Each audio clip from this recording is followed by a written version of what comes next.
Hello there, and welcome to this episode of the Padawan Unlimited podcast, YouTube edition.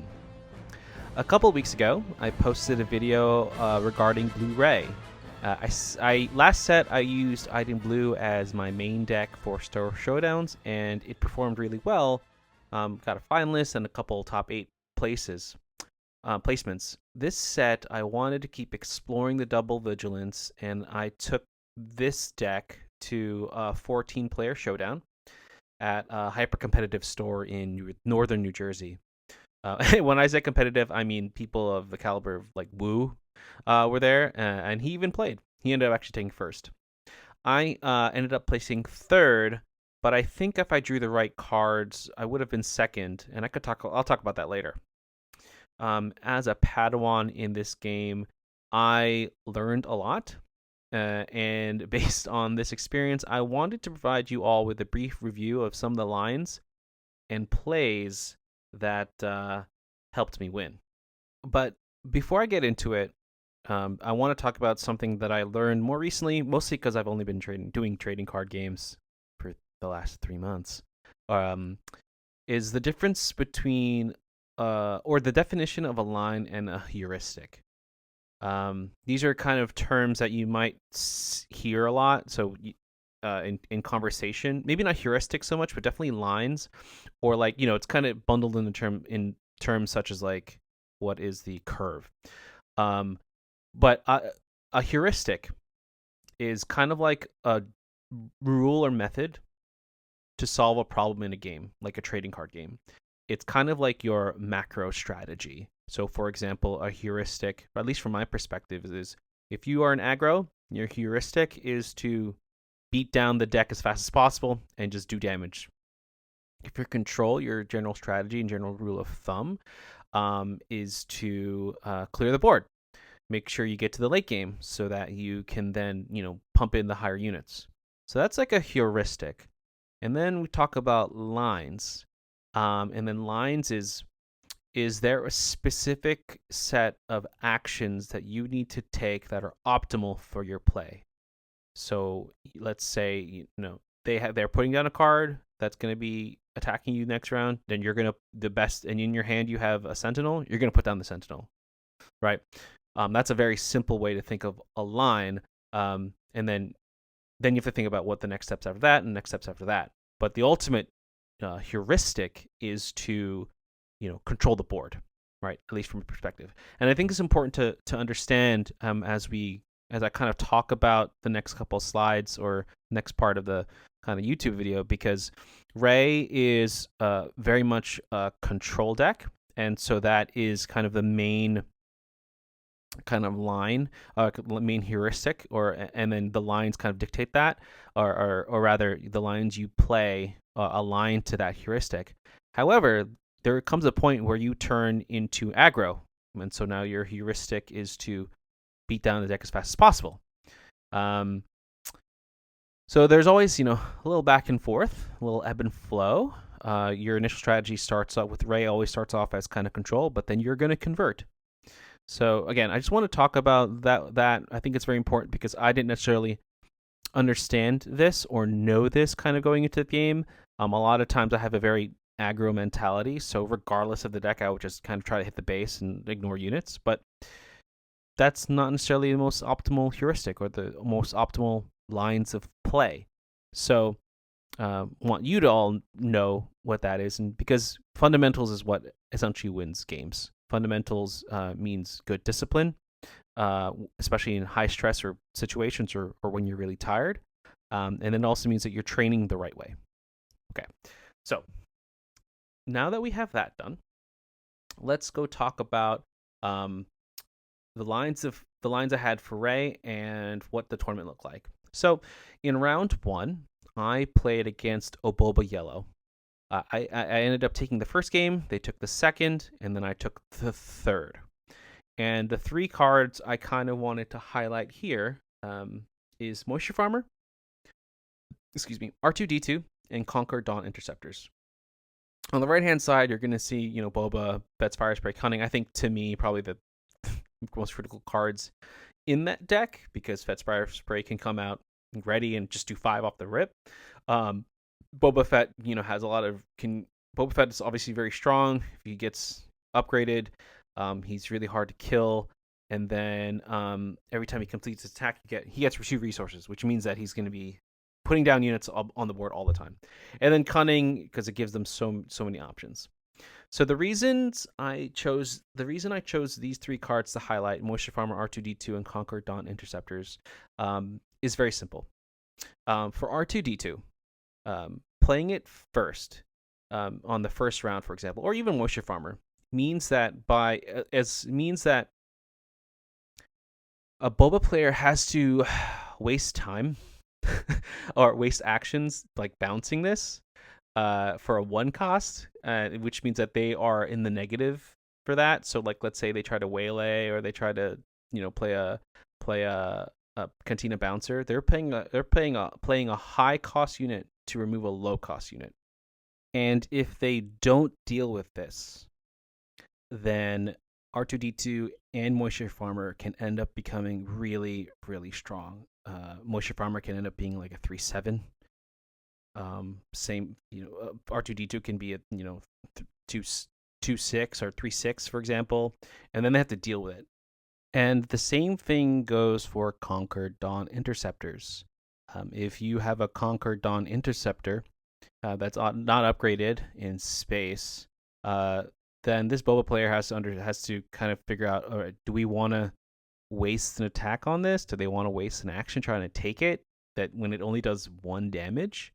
Again, you're kind of helping them, or not helping them, but you're making them think about using up the really good cards so that when you're about to drop a 6-drop Obi-Wan or 7-drop Luke Skywalker in later in the game, they don't have the answers. So that's why I think these 3 are very interesting, because also even with the Conquer Dawn Interceptors, you upgrade it a couple times, it's taking out a Fett's Fire Spray. A Fett's Fire Spray can't get through it. So they're burning units to get through. And then finally, I think with R2D2 is that when the ability when played on attack, I think it's really great. It's kind of not always used. R2D2 is not always in there, but I think R2D2 is so good because you're looking at cards and you're kind of chucking through them to get to the cards you need, right? Let's say you're later on in the game, you don't have any space answers, you have no card Dawn, but you have an R2D2, right? You're afraid that this Fett's Fire Spray is going to come out, and you need something. So R2D2 is going to help you kind of mill through your deck. You're not actually discarding cards, but you're just going to go through their deck, 4 or 5 more times, which is essentially putting you 2 or 3 turns ahead in terms of searching for cards, to get that Bella Dragon or that takedown if you can do some damage on it, right? Or a vigilance or something, right? You want to get through your deck to get to the cards you need. And so this game was or this set was tough, but ended up pulling the win, and it ended up being because of these kind of low cost units, low to the ground units that also gave me restore, helped me give me some time, and the opponent burned really important actions trying to take me down. The next opponent I had was a Gar Saxon Blue. Really good competitor. I've seen him around in other stores. The thing about this deck with Gar Saxon is that it's heavily reliant on upgrades, obviously, and it means that a lot of his units are going to be very strong very early, especially when they have stuff like shields. So for example, one of his first turn plays was Dr. Evazan with the shield that comes out shielded. So it was it had four attack. There's nothing I could do right off the bat, and so that's a very, very powerful unit. A couple other cards that I saw and they used to great effect was Super Commando Squad and Brutal Traditions. And this deck, I will say, also took a game off of Wu in the top cut. So Wu played double blue Rey as well, and they took a game. It was 2-1. So this was again a good player. But the things I want to say that for this specific one is, again, sticking with the control route, but being a little more specific with the cards that I used, So, for example, I used Sugi a lot more often than I typically do because of all the upgrades on the other side means that she automatically gets Sentinel. As a 4-drop 4/6 with Sentinel, that's exceedingly powerful. And I'm going to talk a little bit more Tsugi for round 3, but for now, just understand that like this was a very cost-effective card that I could use very early.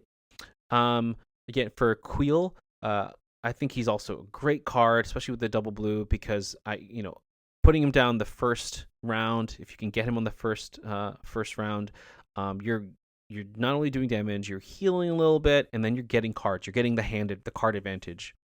And then finally, I think that the line I used for Vigilance here was again not to mill, not even necessarily to heal my base, because this is more of an aggro deck, I guess, that I was playing, but I didn't really even heal my base. What I did do with him, it was defeat and shield.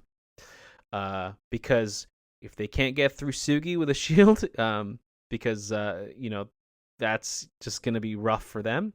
And then in terms of defeating, so for example, one of the things that I did was they had Dr. Evazan at the 4 resource, and they had Dr. Evazan that was just coming out, and I had 4 resources. I played Vigilance. Boom. I killed Dr. Evazan. I got all my resources back. Again, it's very easy to say that Vigilance is such a good card, but depending on the situation, the line might dictate you to do something else. For these games specifically, I found that I wasn't necessarily healing. I found myself using defeat and give a shield. And then I think the one other card that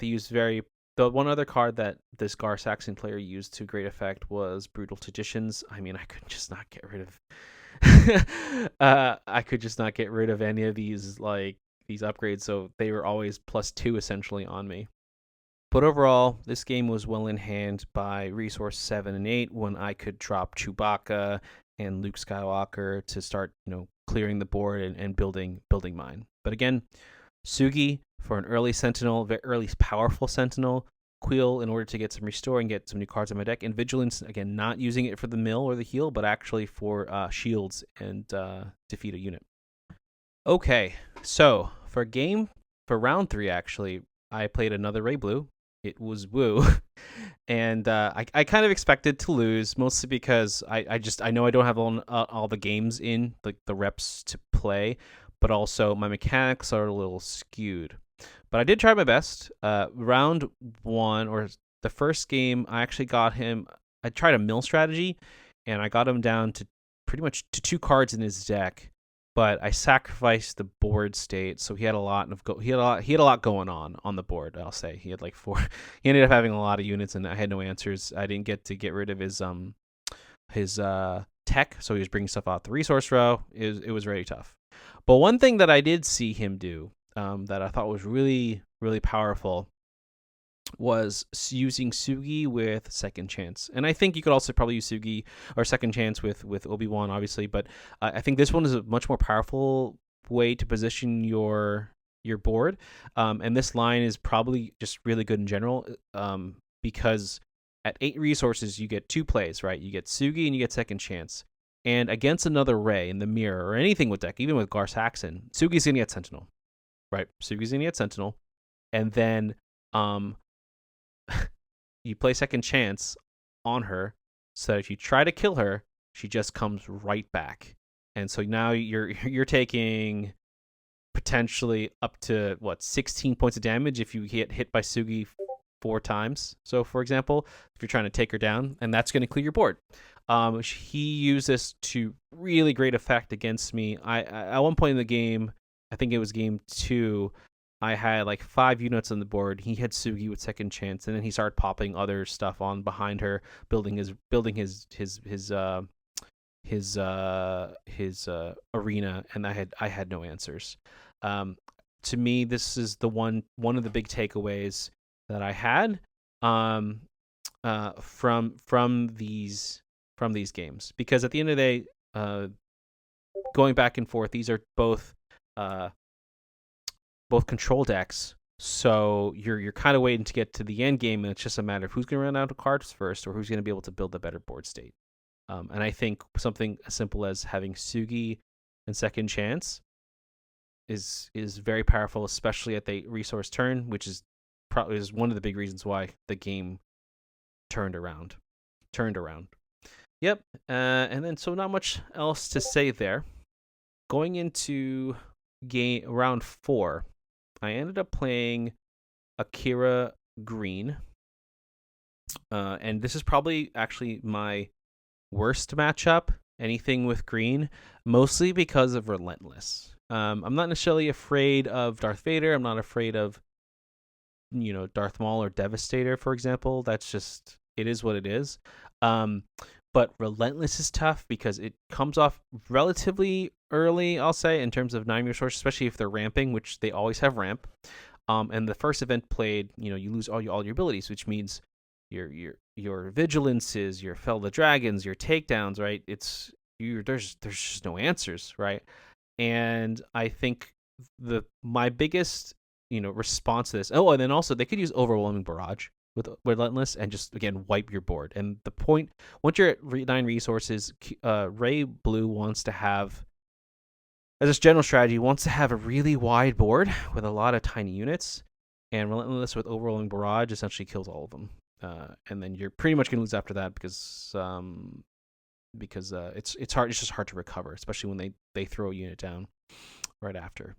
So what I found that one of the things that I wanted to make sure was how do I deal with Relentless, and obviously one of them is tech, because tech means that I'm relatively safe in terms of what I can resource, especially if I have a pretty big ground arena. You wait till kind of the last minute to throw tech back in, or if you have about 3, put them in, and then you follow it up with a low cost event. So for example, you might want to have confiscate if that's in your deck, or I actually use covert strength. I kind of hold that. I think if I have the space, I hold covert strength starting, the couple rounds before, so 6, 7 resources, expecting a Relentless to come out at 9.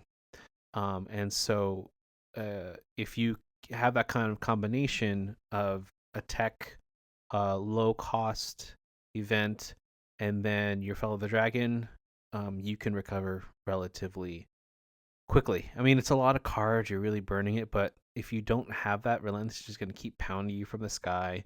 And then they might follow it up with a Maul, for example, which is something that they did. And then Maul gets to kill a unit, and then it just gets really out of hand very quickly. So I guess actually what I will say is that the other card here that I thought was really important was my covert strength. But also in my sideboard, in order to deal with this, I also have restocks. I did for the tournament. I've since removed it, but I replaced it with Spark of the Rebellion because now I'm gonna pick out that card, and at 6, 7 resources, if I feel that they might be saving that Relentless, I'm going to use Spark of the Rebellion and remove it immediately. And one of the reasons I like discarding it, for example, instead of defeating it later on, is because there are going to be people out there that have the Emperor's Legion, which is a 2-cost command villainy card. What that does is it returns each unit in your discard pile that was defeated this phase to your hand. So you can you could play those 8 resources in terms of like tech, and then like a covert strength or a restock or something like that, or confiscate, and then your fellow dragon. Then they can just potentially return it. If they've ramped up and they have like 10 resources, for example, and it's just kind of, you just wasted that entire combination. So Spark of the Rebellion earlier removes it and they can't take it back. Also, I will say Spark of the Rebellion is just generally good in overall as a card, because if you're setting something up and you are concerned that they might have like a Rival's Fall or something, or a really good unit in the, like a let's say they have their own counter Luke or Darth Vader, pick it out, at that point, and you just screwed up all their plans. I will say, you don't have to necessarily over plan for Relentless in that, like, creating an entire set of cards for it to deal with that line, because not many decks are going to have 3 Relentlesses and then follow up by like 3 Devastators, for example. They're going to have like 2, or like 2 and 1, right? So just make sure that if you are going up against a green control / mid-range deck, that you have multiple answers later on in the game. Make sure you save your Fell the Dragons, not necessarily Rival's Fault. I think to me that's too expensive half the time. But also having things in your resource row very well placed, and start saving your cards earlier. And that's why you need like Queel, for example, to start building your hand advantage so that you can then execute this line or these lines later on, and you're not going to be taken unaware. And that's it, at least for the Swiss rounds. I'm not going to necessarily go into the top cut, mostly because I kind of I dropped it against a Sabine, which should not have happened, but honestly, I just wasn't drawing the Sentinels, I wasn't drawing the shielded cards, I wasn't drawing anything, and it was just really bad. Also, the player was actually really good. The fact that they could take 2 games straight from a control deck such as myself with a lot of heal really spoke to how really good of a player they were. And they didn't actually rub it in my face, which is a very gentlemanly thing to do. Good sportsmanship. Always appreciate that. If you have any questions, if you want to see the deck list, please feel free to chat, follow the comments, and then also please remember to like, subscribe, and tell your friends. Until next time, may the force be with you.